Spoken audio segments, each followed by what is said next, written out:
ജാർഖണ്ഡിൽ പരീക്ഷാ തട്ടിപ്പിനും ചോദ്യപേപ്പർ ചോർച്ചയ്ക്കുമെതിരെ വൻ യുവജന പ്രക്ഷോഭം. ജാർഖണ്ഡ് പബ്ലിക് സർവീസ് കമ്മീഷൻ പരീക്ഷയിലെ അട്ടിമറിക്കെതിരെ ഉദ്യോഗാർത്ഥികൾ നടത്തുന്ന സമരം 10ാം ദിവസത്തിലേക്ക് കടന്നു. അഴിമതിക്കെതിരെ പ്രതിപക്ഷത്തിന്റെ ഇരട്ടത്താപ്പും പ്രതിപക്ഷ നേതാവ് രാഹുലിന്റെ മൗനവും ചോദ്യം ചെയ്യപ്പെടുകയാണ്.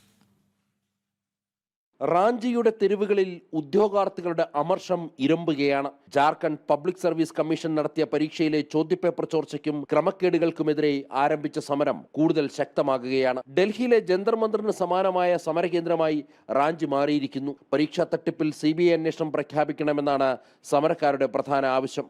മറ്റ് സംസ്ഥാനങ്ങളിൽ പരീക്ഷാ ചോർച്ചയുണ്ടാകുമ്പോൾ തെരുവിലിറങ്ങുന്ന കേന്ദ്ര പ്രതിപക്ഷ നേതാവ് രാഹുൽ സ്വന്തം മുന്നണി ഭരിക്കുന്ന ജാർഖണ്ഡിലെ തട്ടിപ്പിൽ പുലർത്തുന്ന മൗനമാണ് ഇപ്പോൾ പ്രധാന ചർച്ചാ വിഷയം. ലക്ഷക്കണക്കിന് യുവാക്കളുടെ ഭാവി അനിശ്ചിതത്വത്തിലാക്കിയ ഭരണകൂടത്തിന്റെ നിലപാടിനെതിരെയും ഇന്ത്യ മുന്നണിയിലെ പ്രധാന നേതാക്കളുടെ നിശബ്ദതയ്ക്കെതിരെയും രൂക്ഷ വിമർശനമാണ് ഉയർന്നു വരുന്നത്. യുവാക്കളുടെ ഭാവി വെച്ച് പന്താടുന്ന സോറൻ സർക്കാരിന്റെയും മുന്നണി പങ്കാളിയായ കോൺഗ്രസിന്റെയും നിലപാടുകളിൽ കടുത്ത പ്രതിഷേധത്തിലാണ് സംസ്ഥാനത്തെ യുവജനത.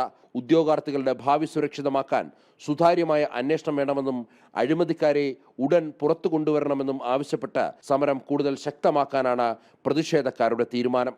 ജനം, ഡൽഹി.